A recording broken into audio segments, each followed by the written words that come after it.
Harmony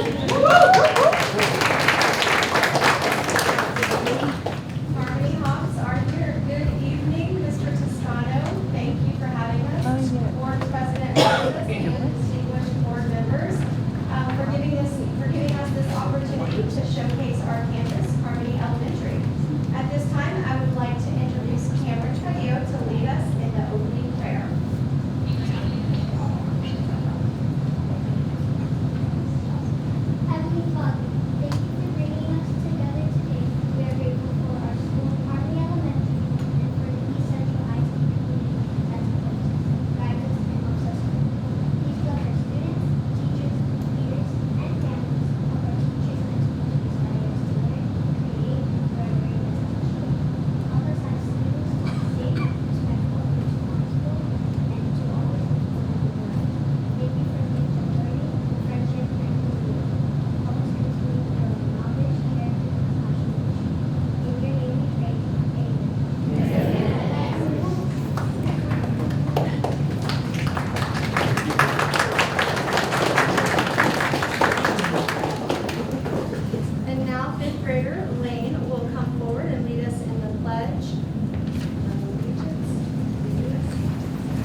by the same commitment to growth, grit, resilience, and of course, achievement. As a campus, community, and district, we remain committed to ensuring every child not only reaches their North Star goal, but shines brightly as they achieve it. Thank you for having us tonight.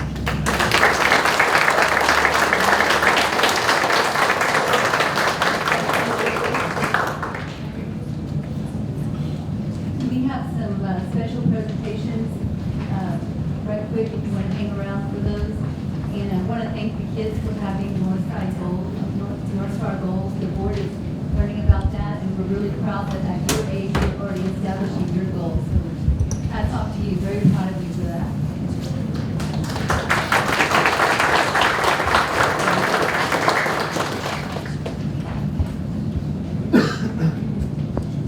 Turn it over to Mr. McKay.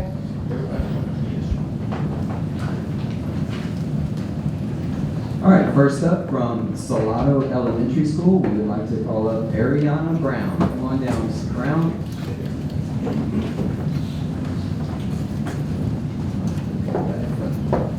Hey, Ariana. So we are proud to recognize Ariana Brown, a fifth grade student at Salado Elementary School, for her outstanding academic achievement and exemplary character. Ariana earned first place in the Salado English Spelling Bee as a dual language student and recently won the first place in the Harmony Public Schools' third annual math competition held on January 31st. So she not only can spell, she can do math. I'm just saying.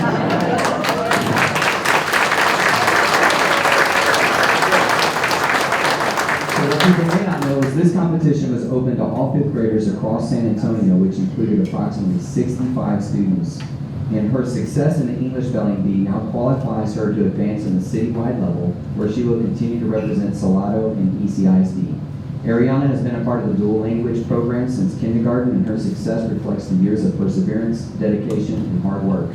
Beyond academics, Ariana serves as our safety patrol member and participates in the Run Club, consistently demonstrating responsibility, initiative, and teamwork. Ariana truly embodies the qualities we hope to develop in all of our students. We are incredibly proud of you, Ariana, and honored to recognize you for your achievements tonight. Thank you so much.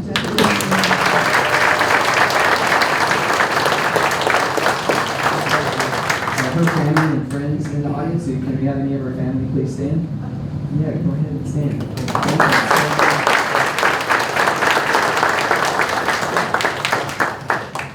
Next up, we have Joshua Espinoza from East Central High School. Come on up, Joshua.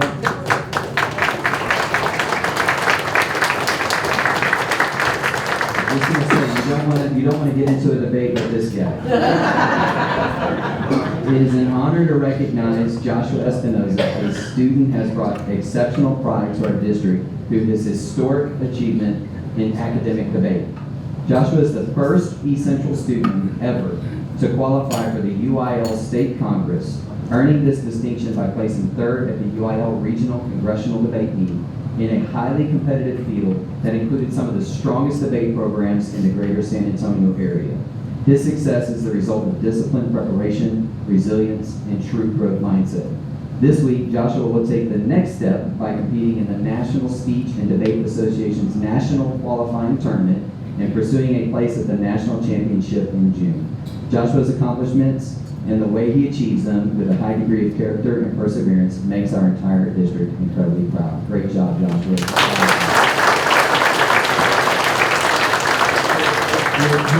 Family also stand if he has family or friends, and his teacher is in the audience as well.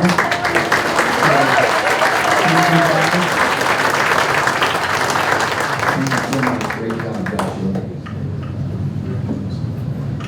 Fantastic.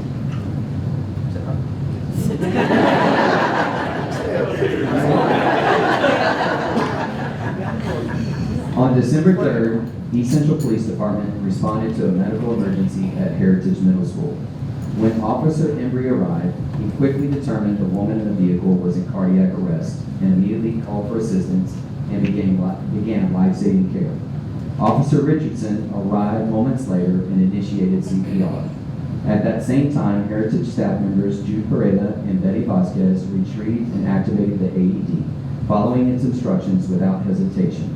The team continued to provide chest compressions until the paramedics arrived. Through calm, decisive, and coordinated actions, this team delivered life-saving measures and was able to restore a pulse and spontaneous breathing before EMS arrived and assumed care. With the following heroes from Heritage Middle School, please come forward. Officer Leonard Embry.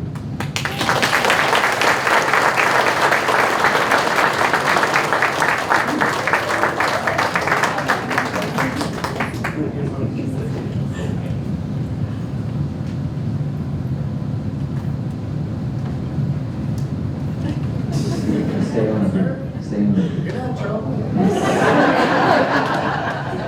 Officer Randy Richardson.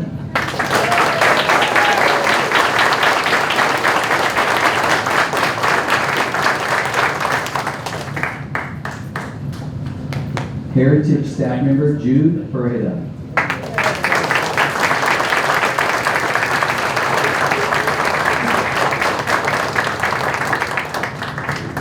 And staff member Betty Vasquez.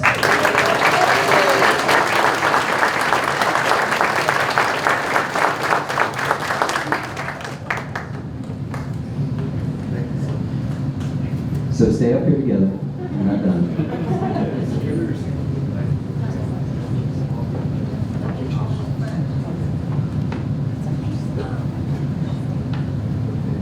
We'll let Sam get a couple pictures and I've got a few more words to say.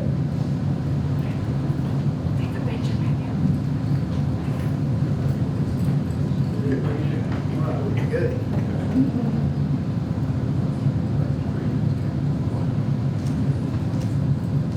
Okay, I know you're uncomfortable in the spotlight, but we're not done. Stay up here. Tonight, we want to recognize you for going far above and beyond the duties of the job. Your quick action, courage, and willingness to help, despite the uncertainty, were nothing short of remarkable. Their combined efforts were critical in keeping Mrs. Sandy Rodriguez alive until EMS arrived. Her family and friends are eternally grateful for your heroic efforts. At this time, I'd like to bring up a special guest, the person whose life you saved is in this very room. Mrs. Sandy Rodriguez, can you come forward?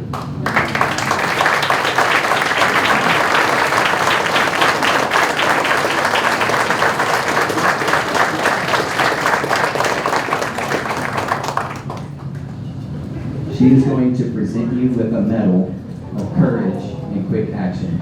So at this time, Ms. Palashik will help you out, and she's going to place the medal above each of the heroes' necks.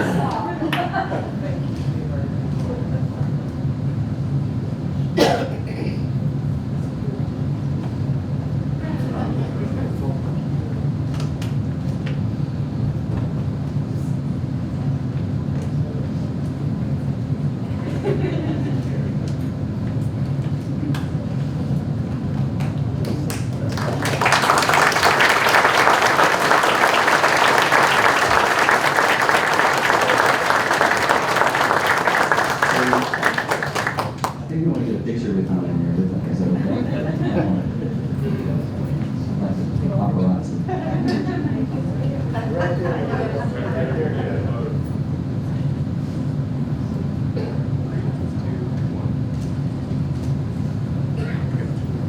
So on behalf of the East Central community, thank you to all of you for your efforts on that day. One more round of applause.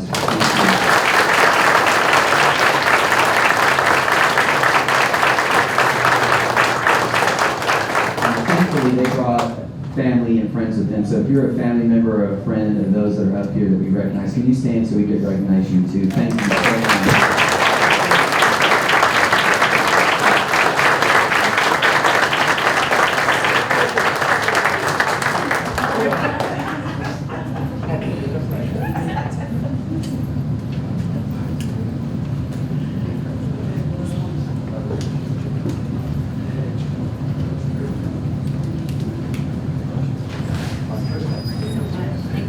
So glad they were there for you. Secretary.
I think Rowena, because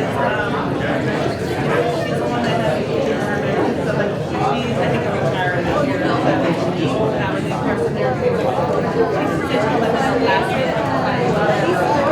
Rowena, it's all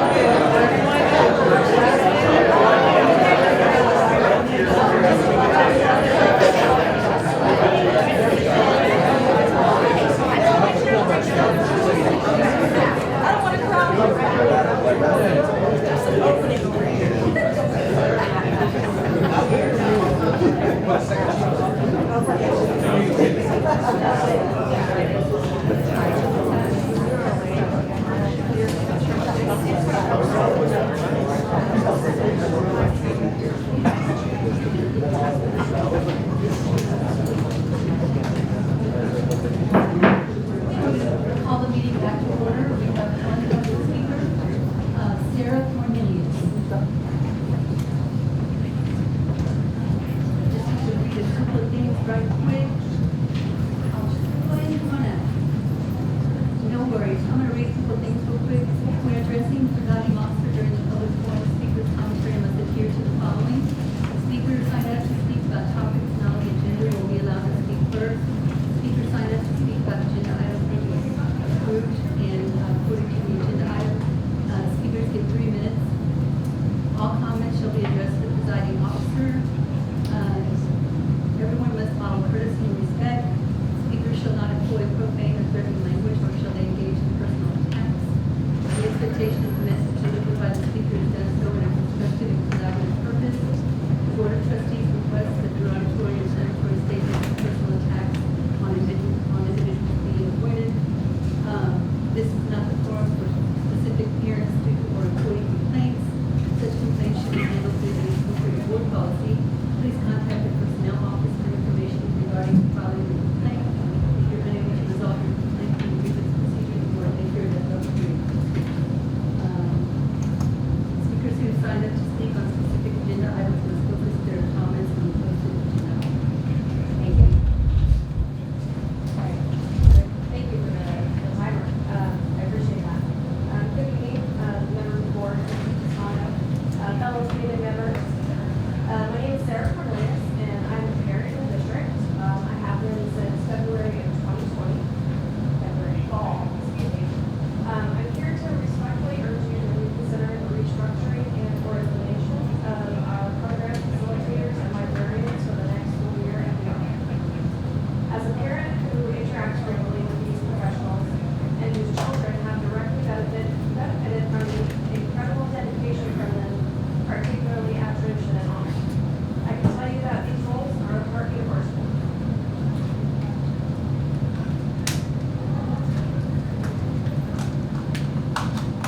Program facilitators manage critical systems that directly affect students, staff, and district accountability. This includes oversight and coordination of 504 plans, ESL services, IEP coordination, fidelity with student supports, and district to state testing. These responsibilities require detailed knowledge of federal and state regulations, strict timelines, accurate documentation, collaboration with campus administrators and teachers, and consistent positive communication with families such as mine. This work safeguards student rights and protects the district from compliance risks. But it's not just facilitators. We are also facing losing our librarians. These are professionals who pour their hearts into our children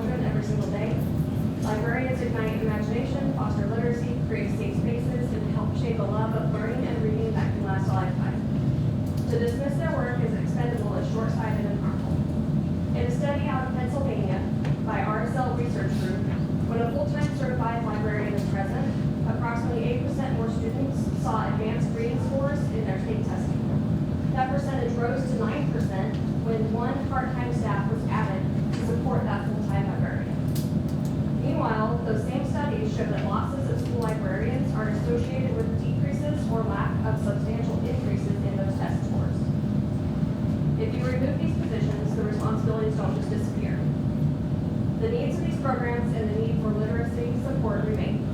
Shifting these duties to already overtrained campus staff increase the likelihood of errors, non-compliance, lack of timely communication, reduced literacy, etc., and places our students at risk. You cannot replicate this level of expertise, institutional knowledge, and pure heart over a summer, nor shift those demands to others without expecting negative outcomes. I must ask, how does removing program facilitators and librarians align with and or support the school board's posted goals?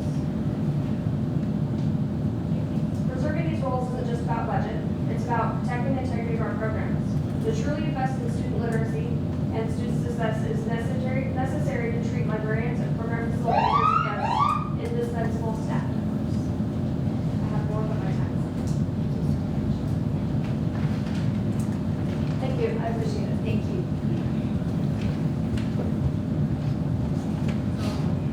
All right, the next item is section 7, superintendent's report, 7.1, board.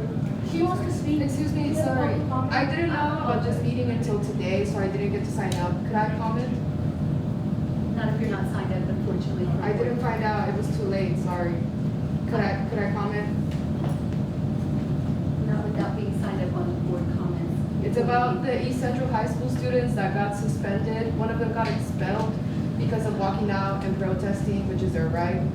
I certainly understand your concern. It's not on the agenda, and we're not able to speak on it because it's not on the agenda. I'm sorry. You're welcome to come next time, to be honest. Where do I sign up to speak? When you come into the meeting next time early, there'll be a piece of paper right there, and you put your name and information, and you're welcome to have public comment. Right here? There'll be a piece of paper there. All Yes, right. ma'am. Thank you very much. The students were expelled. Students were put in alternative school for over 45 Thank you, days ma'am. over their walkout. We appreciate it, but you're not on the agenda. We cannot speak about this right I'm now. speaking I about it right apologize. now. Well, we're These not. students are we're not expelled gonna right now. They're allow not it. in school anymore now. So They want to learn. They unfortunately- walked up. They did everything right. I'm sorry. Disrupting the meeting, just go. Someone was Let's trespassing go, here let's go, we earlier. got time for this, let's go. Okay, what the right way to do it, next one. There we go, right way. Okay, let me go back up a minute. Item 6 was trustee reports. Me, So I went to a play that was amazing, it was a lot of fun, and enjoyed it tremendously.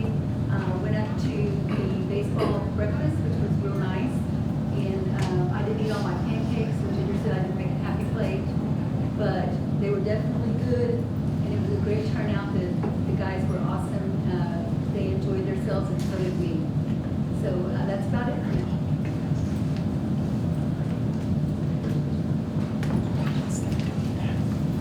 Yes, I had the privilege of meeting with our new CCMR director and our CIO. Lauren Long and our CIO, Joette Barnes, had a wonderful conversation and very excited about the future of the curriculum that we collaboratively discussed, and looking forward to what you guys can come up with, the meeting of the minds, and keep things going in the direction that we're going. I also had the privilege of going over to the high school, and with that meeting that they had over curriculum changes, dual credit, things of that sort. Ms. Mary Alice Gomez hosted it. Lauren Long was there. Would be amiss if I didn't mention Tazlyn Olivier, Tiffany Emery, Shannon Bracken or Brocken? Okay, all right, got it right. And Joyce Scribner. I appreciate you all. Hospitality you all showed me. The presentation was outstanding. Q&A was on par. I was excited to learn a lot. I think I asked a couple of questions to go along with everybody online and that were there, and I appreciate the time that you all allowed me. I will say I was a little shocked at the low turnout. I think at the High Point Online we only had 46 students and then, or parents, and 19 actually physically there. You know, that was very informative information. I don't know how we get the word out more often sooner, just to make sure that you're not having to repeat all of that stuff that you all gave. I mean, a one and done was, well, I think would be in order, but it was excellent, outstanding, and I appreciate the time there. Oh, and I do have Mr. Hyan.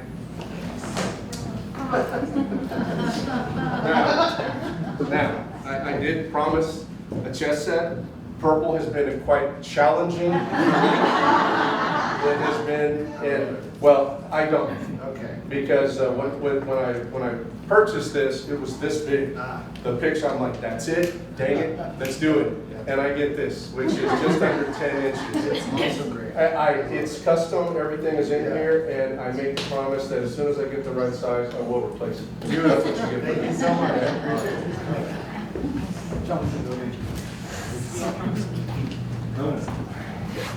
Thank you. Thank you very much.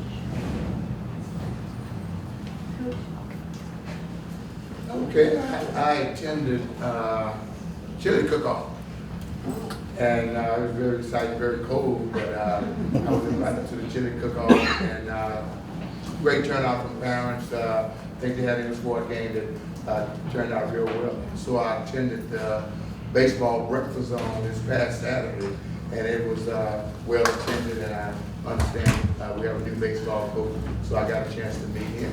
And from the Board of Trustees, I'd like to wish both the softball team and the baseball team a successful season, and also wishing that both teams get into the postseason.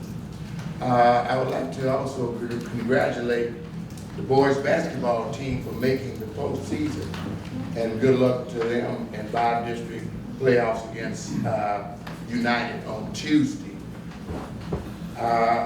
I also would like to compliment Mr. Hyan for the great job that him and his staff are doing at Legacy. Anything that happens at Legacy or Sinclair, I will hear about it negatively or positively, but I hear nothing but positive reviews of what you're doing over there. I get stopped in the stores and the stores and fast food places, and they compliment you and your staff, even the administrators that you brought over, who are doing such a good job. So whenever someone's doing a great job, they should be recognized. I want to recognize you for the job you did at Legacy.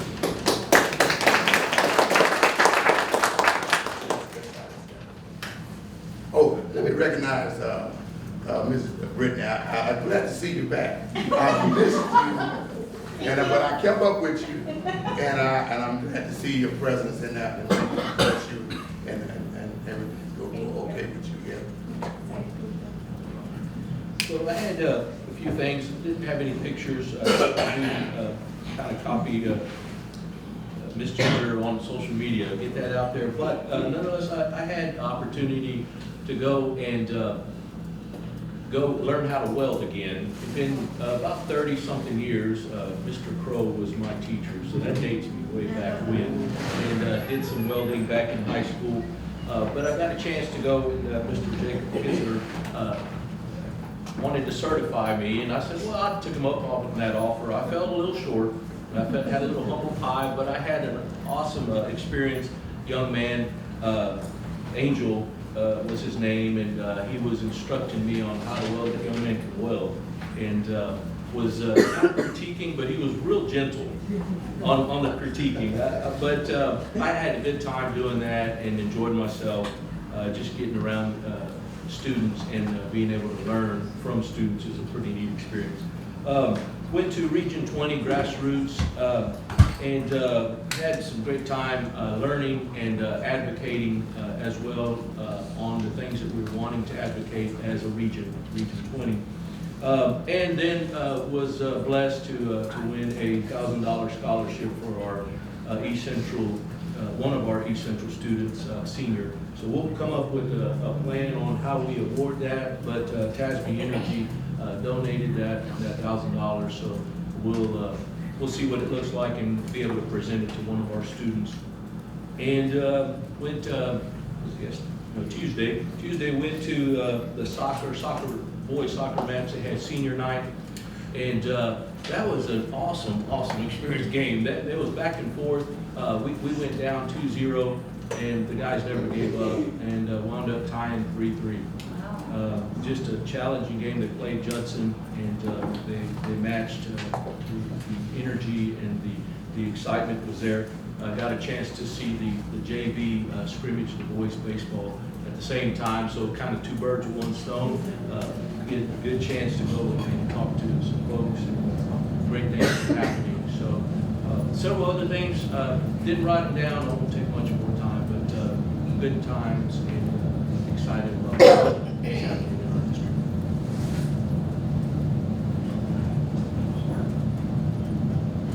I had an opportunity to go to a webinar on strengthening your government skills and using policy, and it was really helpful, and especially in the information we've been getting from pathways, and just kind of helping us to understand governance from a policy standpoint, and our policies, governance versus management, all of those kinds of things to strengthen us we go forward. So I found it very educational and inspiring, and something that I think I would like to just refer to from time to time to make sure I'm doing this thing as well that I can. On another note, I had an opportunity during last month with the school board recognition month. I have received a couple of postcards and some invitation, or rather a note card, just telling me how I was appreciated as a board member, and I think because everybody was looking at that month, and so it was really hard rendering. I mean, sometimes and it didn't come from anybody in our district. Yeah, it's just very hard rendering for people to recognize those kinds of things.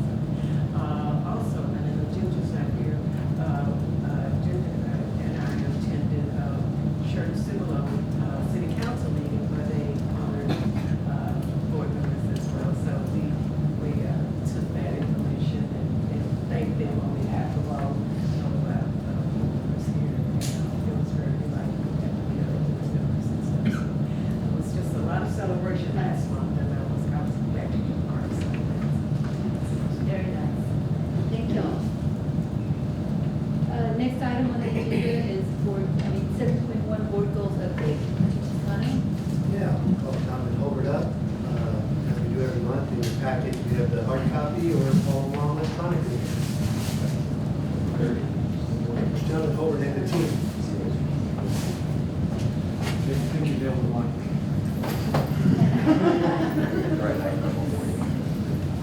Madam President, Superintendent, discounted members of the board, thank you for the opportunity to briefly walk us through some of our board goals. We're going to follow the same format we've been using. We're going to look at attendance, talk about the behavior systems, and how they impact our discipline. Lauren can talk a little bit about CCMR with our juniors goal, and then our seniors goal for CCMR, and then Jen's going to close out with our achievement goals. Looking at our attendance, what I want you to notice is that year over year, we made a big gain. We are up 0.6% compared to the same time last year. You can see at the bottom right there. You'll see Solano with our highest attendance actually is up 0.8%, and as is Harmony up 0.8% year over year. Highland Forest is almost up 1%, and Legacy's up over 1.2%. So, like Mr. Maloney said, some great things going on over at Legacy over there. Absolutely. As a matter of fact, 11 campuses are higher than they were at the same time last year on their attendance. And in particular, from the last meeting to this meeting, some really big moves year over year for Harmony, Heritage, Forest, Oakcrest, Valley, and Tradition, how many significant games. And we're continuing to work with Connor, Valley, Heritage, and Cast to kind of keep that upward momentum. Those campuses are really getting specific specific, like we're doing academically, getting targeted, we're getting really targeted with attendance, we're seeing some real positive numbers in there. So we'll take that. Behavior systems, what we know about behavior systems is the stronger our behavior systems, those impact our discipline numbers. When we're really clear, we're really consistent, we message that well, that helps us keep discipline numbers down. We set an ambitious goal to get, for the first time ever in Central, every campus at 80%, and we're still on track to get to that number. We're averaging 89%, and every campus is currently, by our calculations, over that, and we're undergoing an external audit right now to see what our final numbers are for Tier 1 for the year. Tier 2, we said we should still there, also to get over 80% for the first time. We're super proud to say that every elementary is over 80, including, let's say, Salado there is an amazing 98%.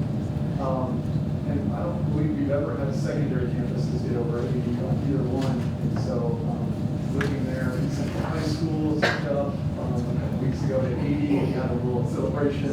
We're all texting each other and celebrating the hard work that team has done over there. Heritage and Legacy are both over, and Legacy's ticked over 90%, which is remarkable for us. And so we're working with those last couple campuses, helping them get that last push so we can get them over 80. In particular, I want to talk about Valor, and just Casey and Courtney, the team, and the new counselor, and how coordinating with them, we all recognize that as they're going to go from a campus with about 80, 90 students to about 600, 700 students, we're just making that really strong system so we can get off to an amazing start. And so we're still confident that we're going to get to that 80 before 4 years out. So we're really excited for this next push with them. Takes us over to our discipline data. Excited to say that our goal was 348, and we're at 335. We are on track to meet our goal for the year. In particular, I can just point out a couple of them. East Central High School has been making progress. They are one away from their goal, and so I'm hopeful that next time we can share some great news with you that they're continuing to go in that direction and that we're now on track to meet the goal there. Cass, Legacy, Wade Valor, the amazing 0 still. I will tell you, super proud. Hunt Forest and Honor are all on track. I changed the note on there for some of us campuses. If you've got 0, 1, 2, 3 referrals, it's such a small number with hundreds of students that we just put a note on there that even though technically they're not on track, it's such small numbers, it just isn't a statistically significant number. And if I could also, before I come off this slide, point out in the bottom right corner, the other day they're like, oh, we just got our 12,000 students in the district. And so as of the 10th, we were at 12,015 students and growing. Every day, more and more students are coming out to join the East Central family. The same slide like we did last time, I can try to just make sure that this is clear. On the left, I'm looking at how many incidents, serious discipline incidents happen per week for the whole month. And so the trick there is that each month is a different number of weeks. And so I wanted to make it apples to apples. And so what we looked at last time was that some of the campuses were starting to escalate as we went into this time of the year. So looking at high school, the red arrow, it tends to kind of go up over time. So our discipline tends to go up. But over on the right is the current year. And when we looked at it last time, the red was coming down. It did come up a little bit this time. So we're going to keep an eye on that. But it is still lower. So what I want you to see is you can compare like the same lines. The red line is still lower on the right for this year. So we're getting less discipline in January than we did in January of last year. And so it's still a lower rate. But for the most part, what I want you to see is that downward trajectory. So the big idea is as behavior systems are strong, we're seeing less discipline in students. And I want you to kind of be able to visualize that. Sarah, our behavior, social emotional coordinator who does a lot of our behavior work, leads that work, works closely with Shane and John and the team. She was really proud of East Central High School's work. This is a new thing from them where they've got really specific plans for their students in Tier 2. And she wanted to kind of show off a sample of it. So we kind of took out some of the information on there, but she just wanted to kind of show you just how clear they're getting. And that's something that helped East Central High School push their tier 2 number up over 80%. And that's something that we're sharing that form with our other secondary campuses to see if there's anything in there that can help them also continue to be really targeted, very specific. We know those strong plans really do impact this kind of numbers. Just to recap and wrap up my section, all of our campuses are at tier 1 fidelity at 80% out of the goal. We're moving rapidly to tier 2, and we're hoping to close out with another 100% with both of those sections for the first time in both of them. We're trying to be real consistent with that data, working closely with Valor to make sure that they're tight and that they get that 80% by the end of the year, and they start out next year continuing their amazing success that they're having. Working with that new counselor there, we're super excited about the team work we do. There's Lauren with us. This is an action question. Oh, yes, sir. On the attendance, his attendance is accumulated from September to now. Yes, sir. That is Okay, let me ask you another question. Okay, when those are calculated as unexcused absence, what happens when the documentation comes in for excused absences? Do you make any changes in it? So I believe that's all of those absences. I understand what you're saying, but they're unexcused absences. Are you saying unexcused and excused absences are calculated? I believe so. I'm saying very probably. Mr. Yes, I'm saying that correctly. That's how average daily attendance is calculated by kids present or not, regardless of whether excused or not. Right. Yes, sir. And that's a Texas Education Agency methodology. Right. That's that.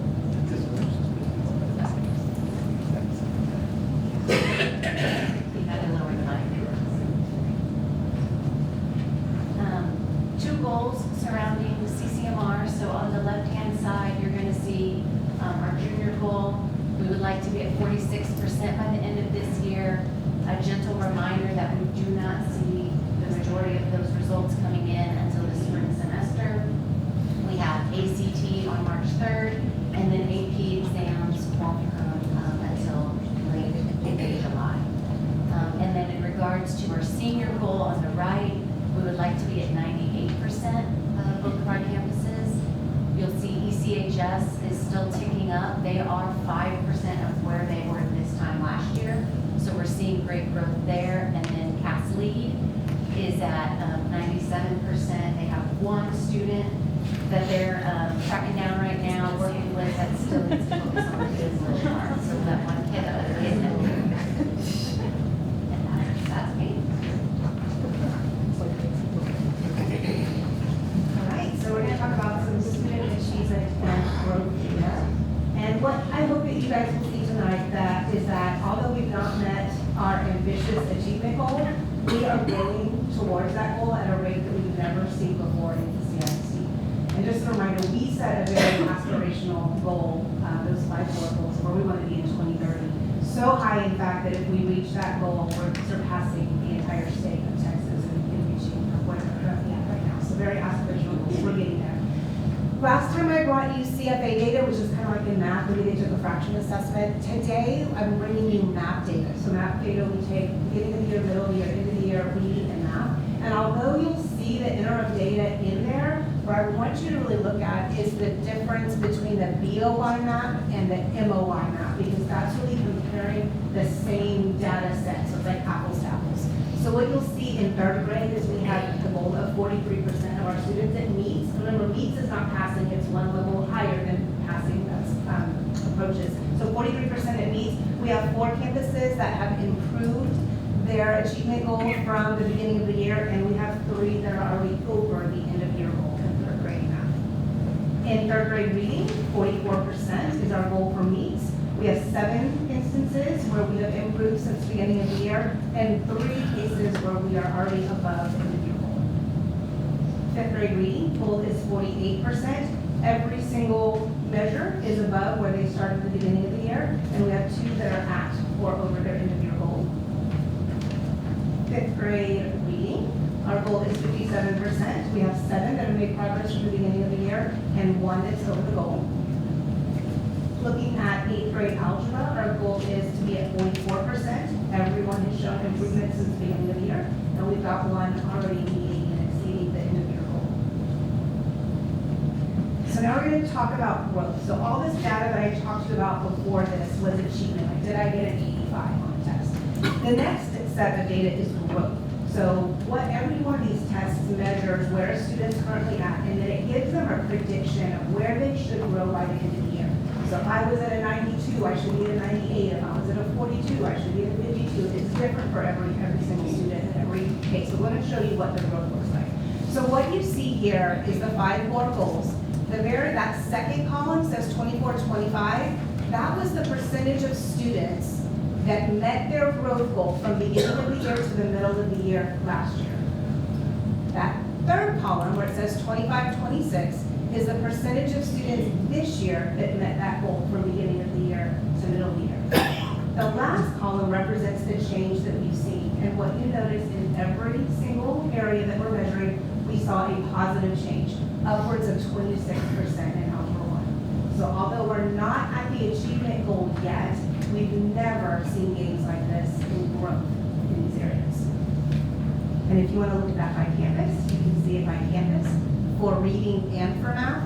And in every single instance, the campuses outperformed in growth. So we know we're not that ambitious for that. But we're going to, it's kind of like a track race, right? We're going to go into your record and then like decrease my time, decrease my time before I can run the race. And so we are in the race, we are decreasing our time by increasing our growth so that we can get to that achievement. The other thing that is interesting here is that some of our lowest growth this year is higher than our highest growth last year. And many of those campuses went on to become A&B campuses. So if this pattern continues, we're going to have lots of other things to celebrate at the end of the year. So bright spots, highest growth we've ever seen. That number 4 is actually not accurate. It is 10 spots where we are already at our end of year achievement goal. And hot spot is that we're still just pushing towards that proficiency piece. Some of the next steps, I'm not going to read all of those for you, but some of our next steps include meeting with every single campus down to the student with what we're working at. We were at campus yesterday and the principal was able to say, these 4 students are 2 questions away and this is what we're doing. We see pulling our strongest staff members coming out and teaching kids. In some cases, that's our literacy coaches, that's our academic facilitators. Some of our instructional specialists now have a little caseload of kids that they're working with. We're adding additional resources and then additional supports, both from internally in the district and then contracting help with some of our vendors to provide support as well. I also talked to you guys last month about delivering effective instruction. This is like that leading indicator. Like, we see the student achievement data after the student takes the test, kind of like the autopsy that Jonathan refers to often. But we want to get ahead of it and look at what are the pieces of data that we're looking at before the students take the assessment that are a true indicator of how well students are doing. And so we call this a spot observation with delivering effective instruction, and you can see the 5 things that we're focusing on in there. When I spoke to you last month, I talked about us doing a baseline data set in January. So we have conducted that data set, over 480 classroom visits in the month of January, and that produced a effective score of 47%. So you could say 47% of the classrooms observed, the instruction scored an 8 or higher, showing that that was effective. So we've got some things that we're working on. I'm going to switch sides. So while we're working on that, we're doing some professional development on clear learning outcomes. We find a really big difference in classrooms where students know exactly what they're supposed to be learning. We see that students can often tell us what they're doing, what activities that they're doing, but they can't always connect it to what they're learning and why. So we're concentrating our efforts there, making sure students know what they're supposed to master at the end of the lesson. We're continuing to walk with our campus teams to monitor instruction, and then we're gathering videos of some of our strongest teachers out in the field that are doing this work to use as professional development and highlights for this work. And definitely saving the best for last. So we have a little +1+ motto that we talk about here in the district, which is really showcasing students that are making that growth that I talked about earlier. Last year, we celebrated 20 teachers that by the middle of the year, their students showed exceptional growth. This year, and yesterday to be exact, we celebrated 51 teachers that were showing exceptional growth.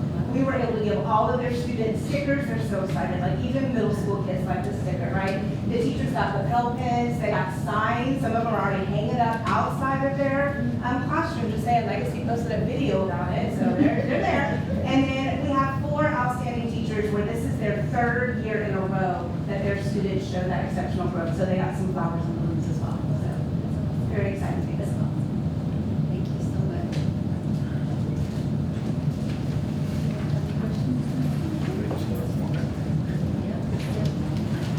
Next item is 7.2 CTE presentation. Turn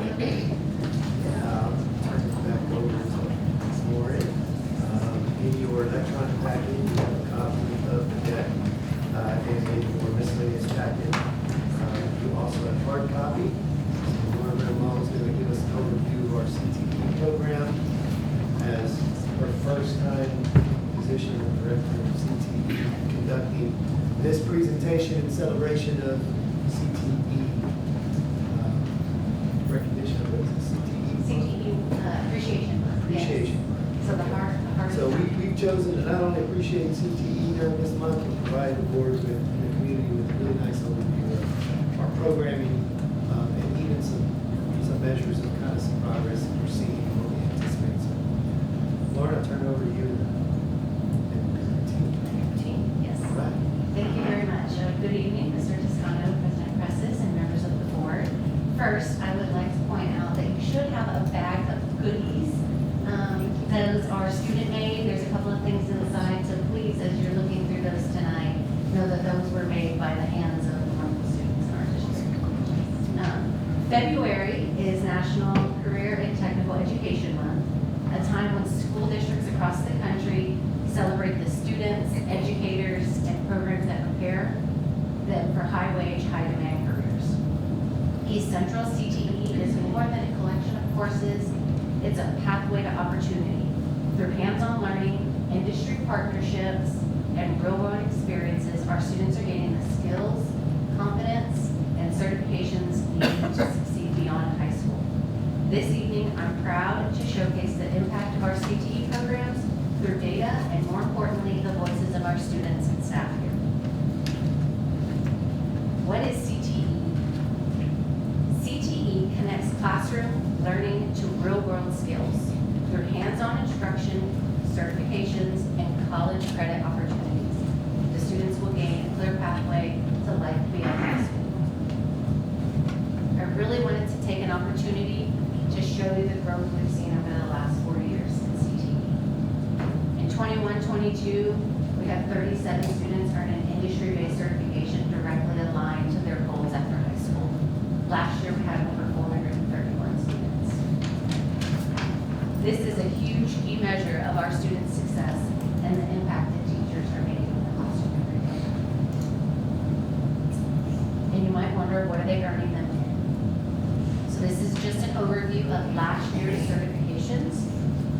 You'll see where those certifications are earned across healthcare, education, skilled trades, business, public safety, and much more. Each number represents a student leaving high school with a credential that opens doors to employment and continued education.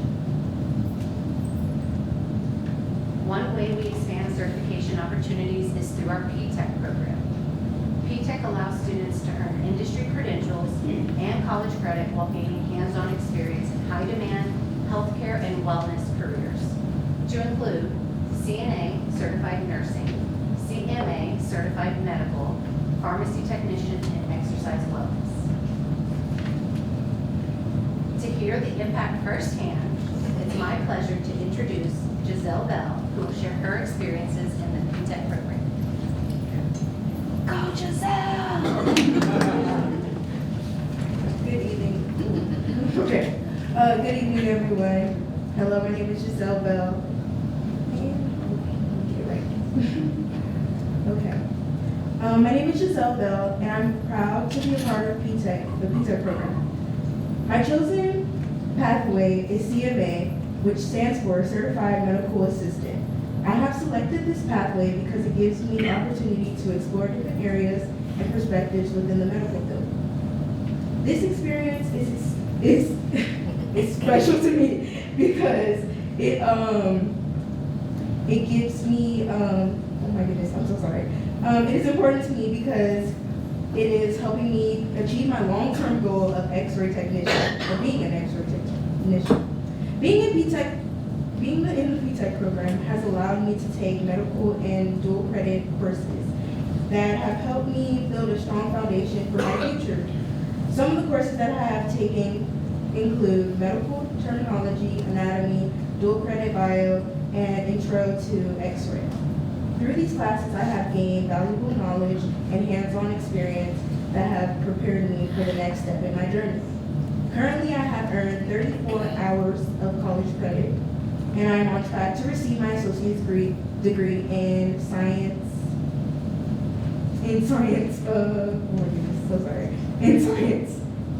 from Palo Alto. Since I was a freshman, I have been taking college-level courses. While many see this as a challenge, I see this as an opportunity and a reward. It has pushed me to grow academically and personally. P-Tech has given me opportunities beyond the classroom as well. My classmates and I have visited several colleges, including Texas A&M and Palo Alto, which have helped us envision our future. Because I am a part of P-Tech, I am also able to lead class during my senior year for my senior practicum. This helps me gain real-world experience in the medical field. With the support of my teachers and administrators, especially Ms. Walter, I have succeeded being both a high schooler and a college student. Now that I am a junior, I am so proud to see where I have come and where I am headed. I am truly grateful to be a part of P-Tech. It has opened so many doors and created so many opportunities for me, and it has brought me closer to achieving my goal of becoming an X-ray technician. Thank you so much.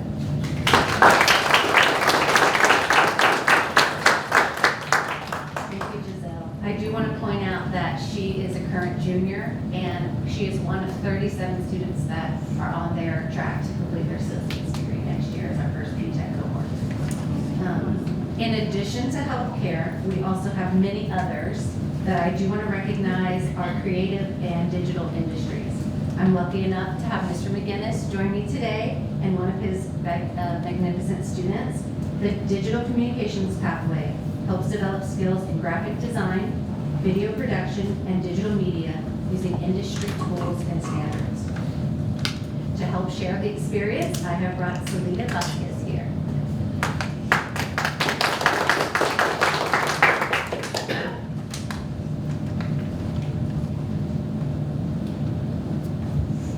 Hello, I'm Salida Vasquez. I'm a senior at East Central High School, and I am in the Practicum AV class. The AV program has taught me to not only plan everything out, but to also expect that nothing will end up exactly like you planned, and that's okay. Sometimes that one little improvised moment is exactly what you need to put your work over the edge. And if it's not, well, you stay in your artistic choice and learn from it. The support I have received from my teacher and classmates has been incredible. They let me bounce ideas off of them and encourage me to learn new skills I wouldn't have ever considered learning. My ability to think on my feet and adapt to new situations quickly is an incredibly valuable skill for the career in film I wish to pursue.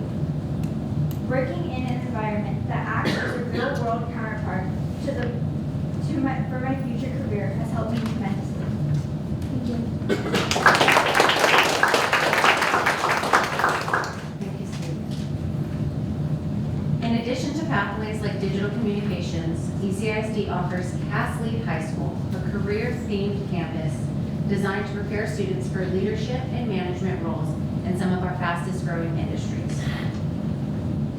CAS connects students with opportunities in retail, hospitality and tourism, and e-commerce. Here, students not only gain technical and leadership skills, but also work alongside industry and higher education partners who are committed to helping them succeed. It's my pleasure to introduce Principal Erica Jackson to share more about Castle.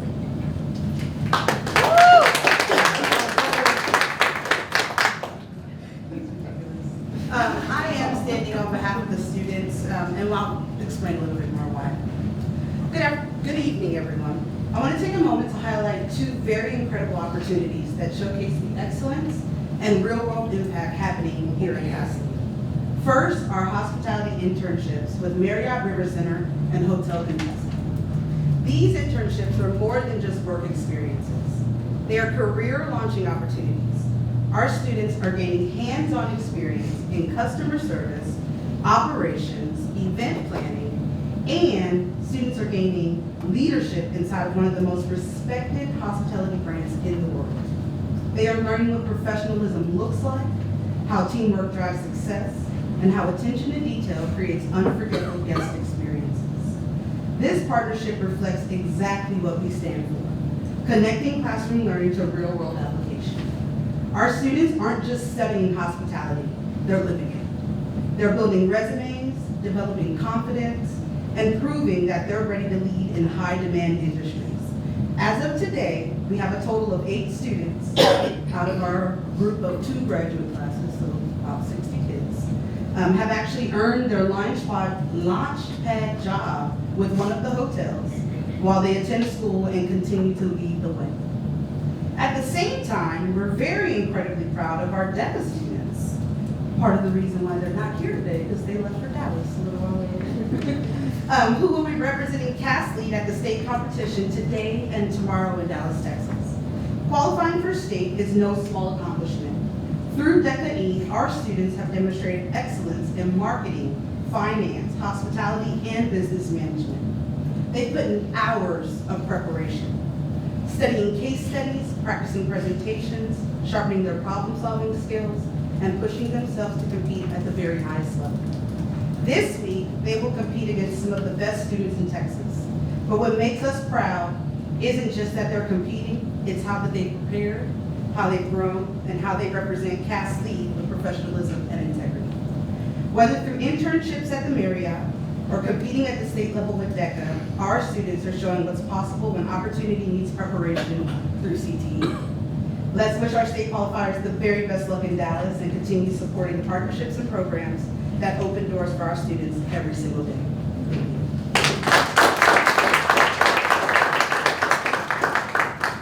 Thank you, Ms. Jackson. Tonight, we've seen how ECISD's CTE programs from P-Tech and Digital Communications to Cass Lead Caribbean High School prepare students for the skills, certifications, and confidence needed for college careers and life beyond high school. We are very grateful for the support of the board, community partners, and dedicated educators who make these opportunities possible for our students. On behalf of CTE students and staff, thank you for your continued support and happy CTE month.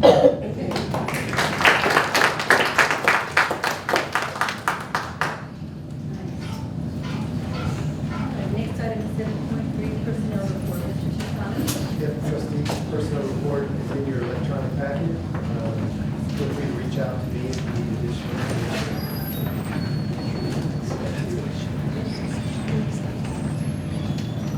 The next item is 7.4 bond construction update. Yeah, I'll turn it over to Ms. Gonzalez. You can follow along as you have thus far either electronically or with hard copy of this finished packet. I got some exciting updates regarding our bond construction program. And we'll bring you up to speed. Ms. Gonzalez? Thank you, Mr. President and board. Just wanted to show you where we are with some of the projects for the 22 and the 25 bonds. First, we'll start with Valley Middle School. As you can see there, it's looking very complete. We are working on punch list blocks, and if you don't know what that is, it's as the building gets closer to completion, we actually walk the building with the contractor, the architect, and our construction team in the district. Go through every classroom, every hallway, look at every detail, mark what we feel we're not satisfied with or that we feel needs improvement. We're doing that right now. Mr. Thomas is very busy with that pretty much every day at Valor doing walkthroughs to make sure everything is completed correctly. We're also working on landscape. That second picture there on the top, you might be able to look really hard to see some of the trees that are dormant right now, of course, but we are working on landscape. We're trying to time that with the right timing for planting and irrigation to make sure that it blooms at the right time and we plant at the right time.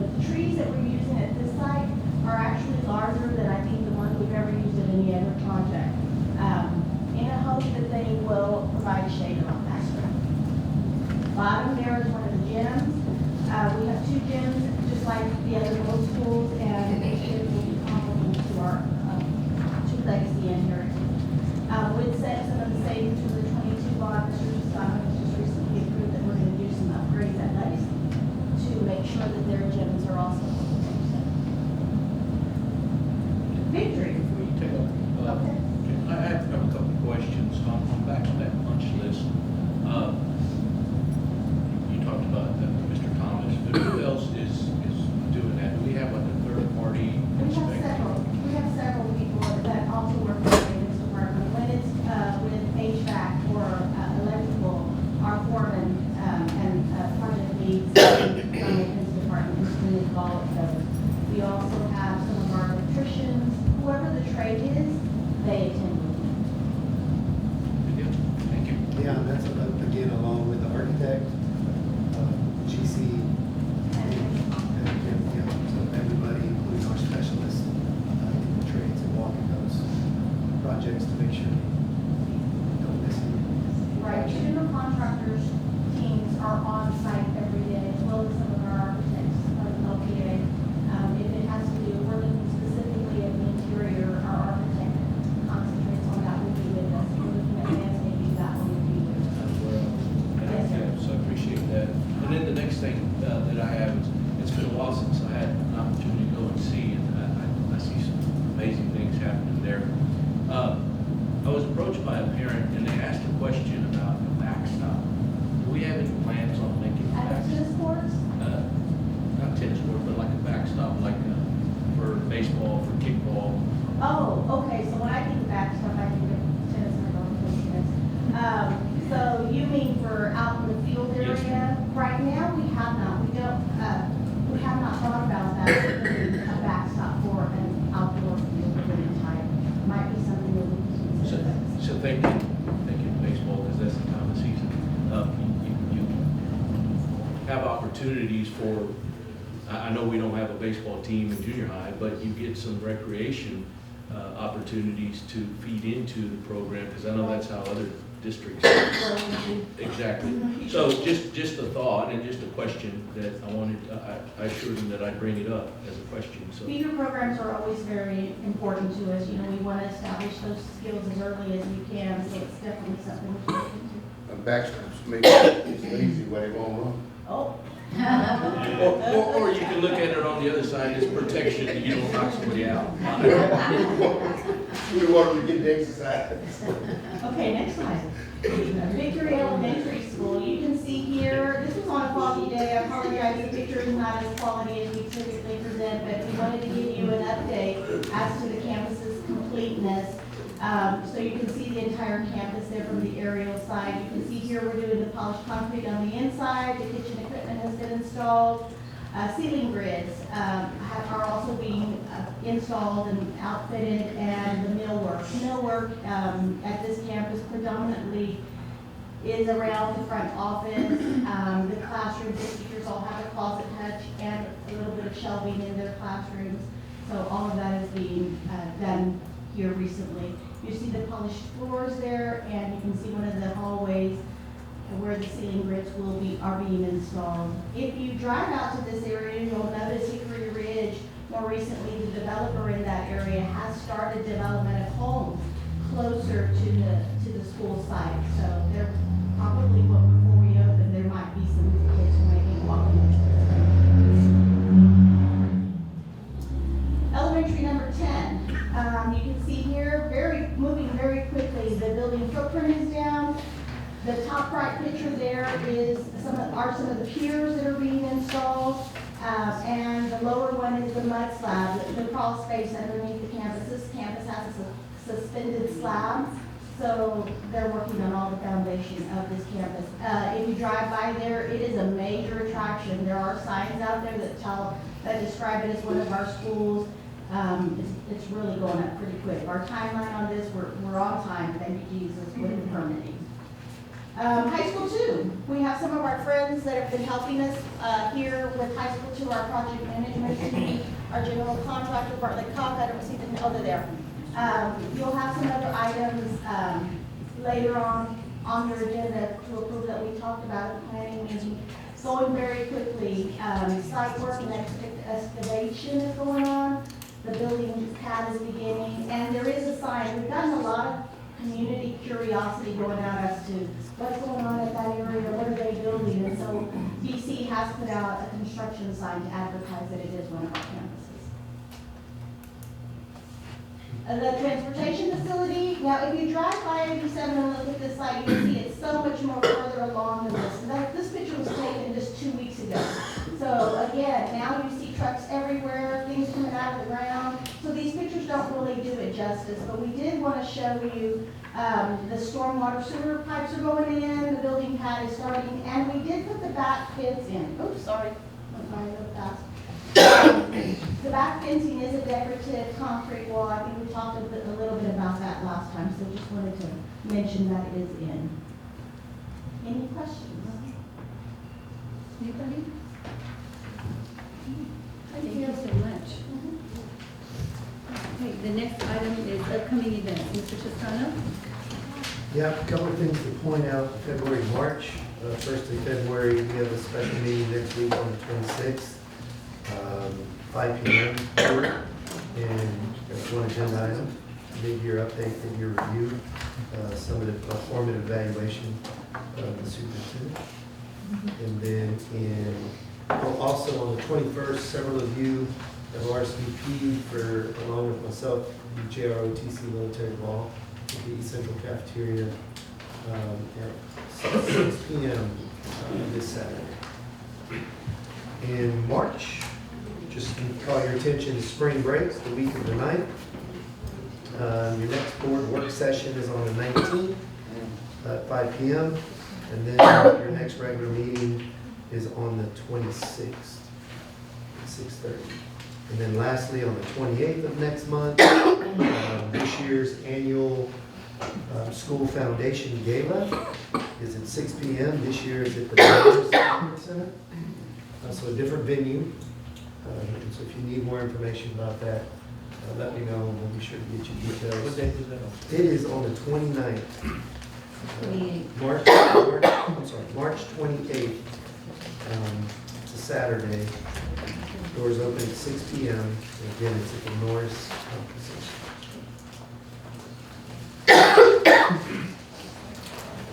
Anybody have any questions?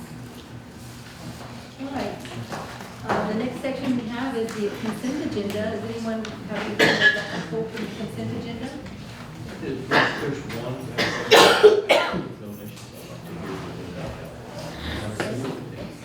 Which one number is that? 812, 8.1. So we're going to pull item 8.12, athletic donation.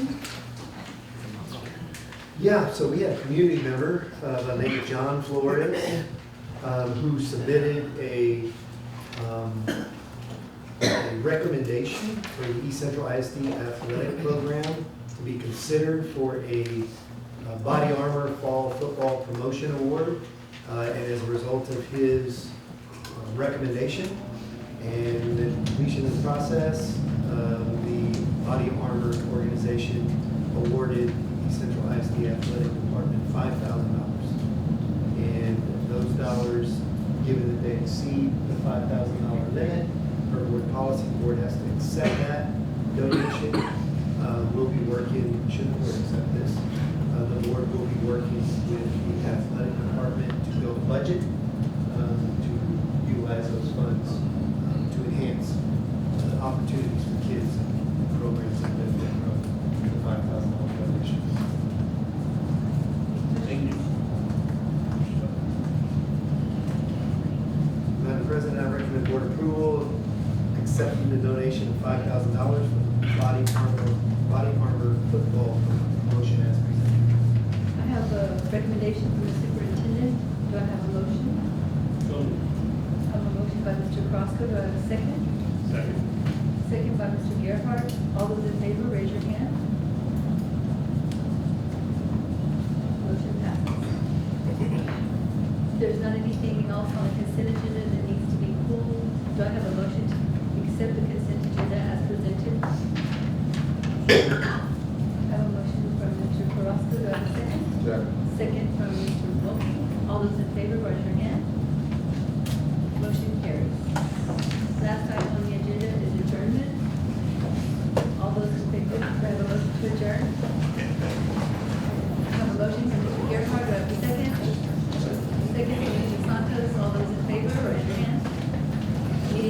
Thank you.